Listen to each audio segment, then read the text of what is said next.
Hello, my name is Rich Gonzalez, and today I'm going to be showing you an elementary art lesson designed for second graders to teach perspective and landscape. Now in this lesson, we're focusing on the fall, but it can easily be interchanged with any of the seasons as well as any other idea that you have. So in this painting, we're going to focus on our attention on the tree being in our foreground, and then we're going to go into explaining our middle ground and our background.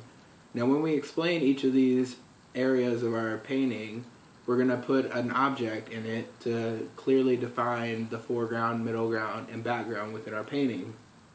Finally, to finish our picture, we're going to add texture to our tree by using paint to dab our leaves on our tree, creating a sort of a texture that differs from the rest of our painting. Alright, so let's get started here. Today we're going to be making a fall scene. Now in our fall scene, we got to remember that there are certain characteristics that set apart our fall seasons from our other seasons. Some particular examples I would like to point out are pumpkins, scarecrows, and most notably our leaves. So our leaves change from different colors throughout the seasons, but during fall they turn to pretty oranges, yellows, and reds. So in our drawing today, we're going to be displaying these orange, red, and yellows with our paint that's going to show texture compared to the rest of our drawings. But before we get started on our drawing, let's talk about landscape. So landscape is the visible features of an area of land. So this can be whether we are looking at the land, whether it's a picture or painting, a drawing, anything. So when we look at these pictures or a drawing of a landscape, we're able to notice the visible features that set it apart from just an ordinary picture. So in our drawing today, I want us to make sure that we draw these visible features that set apart our picture from a normal picture to a picture that shows landscape. The next thing that I want to talk about is our perspective. Our perspective in our picture is what shows our solid objects on a two-dimensional surface. Our two-dimensional surface today is our piece of paper. Our solid objects are going to be our tree, a fence, a sky, anything that you would put in your picture. So what this perspective is going to do is create a more realistic drawing. So it would be more realistic than if we were to just draw a simple two-dimensional picture. This will give our picture a little bit of depth and allow our person viewing the photo or drawing to have a more realistic sense of what we drew. So in our drawing today, we want to draw some things that relate to fall. So some things that might relate to fall would be a scarecrow. Like I said, our leaves on our trees are going to be orange, red, and yellow. How about a pumpkin or a witch? I know it's getting closer to Halloween, so we can also think of other things that relate to Halloween, such as ghosts and goblins and ghouls. Alright, so let's begin by drawing our tree. So when we draw our tree, we're going to want to start at the bottom, and we're going to want to go up in a Y shape. This Y shape is going to allow us to give a good base for our drawing to allow us to draw in the foreground, the middle ground, and the background.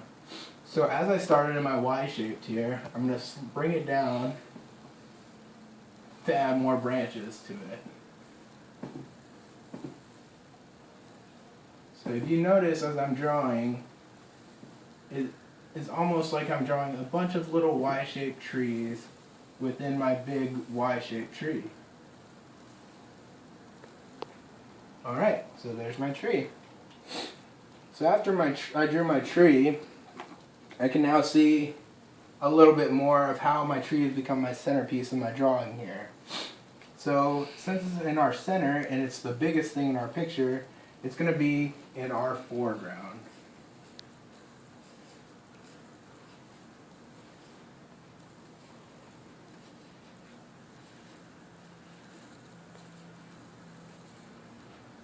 So our foreground. Our foreground is going to be our items, is going to have items in it that are our biggest. So in my foreground, I drew my tree because that is our centerpiece. And I'm going to draw a pumpkin here. Like I said, in our foreground, our items or our objects are going to be bigger. So when our objects are bigger, we wanted to make sure that even though they might look a little different from the rest of our drawing, they're in the right place and they're supposed to be bigger to really show that perspective. Alright, so now that I've drawn my foreground, we're going to move on to my middle ground. So when I look at my picture here, my middle ground is almost exactly where it says it's going to be, in the middle. So first, to start out by drawing my middle ground, I'm going to draw something called my horizon line. This horizon line is really important because it's going to separate our middle ground from our background. So I'm going to go ahead and write middle ground here so we know that this middle part, separated by our horizon line, is our middle ground.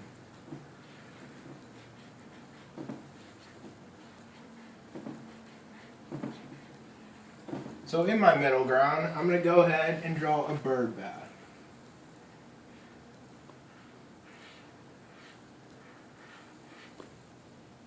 Now I want you to notice as I'm drawing this bird bath, it is still a little bit big, but not quite as big as my pumpkin. Now as we go into our background, which was separated by our horizon line, my pictures are going to get smaller, even smaller than the bird bath. So we know from our own knowledge that a bird bath is usually bigger than a pumpkin. So that would look a little bit different in our picture.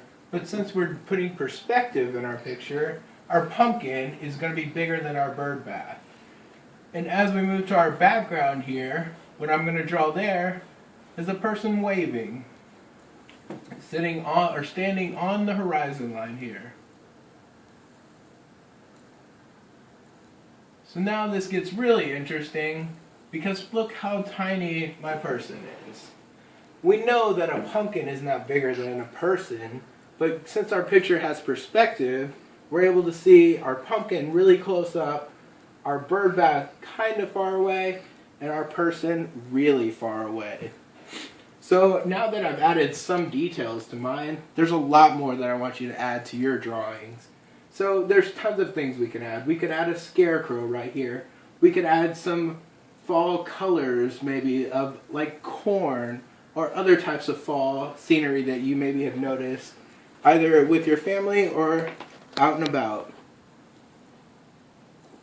Alright, so after you've added your details to your drawing, we're going to next move on to painting our trees. Now when we paint our trees, we're going to use some paint that's going to really add some texture to it. So as we dab our paintbrush on here, we kind of can make a little triangle, or mainly however you want.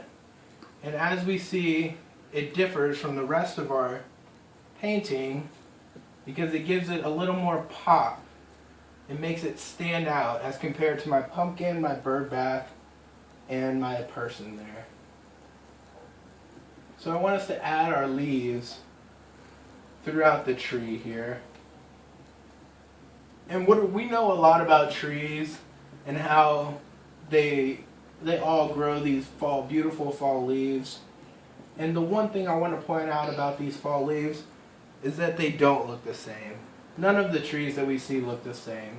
So I want us to draw or put our textured leaves on here however we feel like. Because the one thing I notice about all the fall trees I see are that the leaves never really look the same. So we want to make sure it has texture by slightly dabbing and then removing. So we can see on there how the paint sticks out a little. And when that paint dries, it's going to really give it some nice texture. Alright. So after we have drawn our trees, we're going to then conclude our lesson by displaying our pictures to the rest of our class. Now I've gone ahead and drawn my picture, and I want to display it here. This is what I think our fall drawing should look like. So as you can see, in my foreground right here, I drew my tree, and I drew a scarecrow right here. This scarecrow, you can see, is a lot bigger than what's in my middle ground, my pile of leaves, and my fence. Now if you look at my horizon line up here, you can see that I have a birdhouse here in the background. So if you look at my picture really carefully, you can see how my foreground, my background, and my middle ground are clearly separated, which gives my picture a lot of perspective.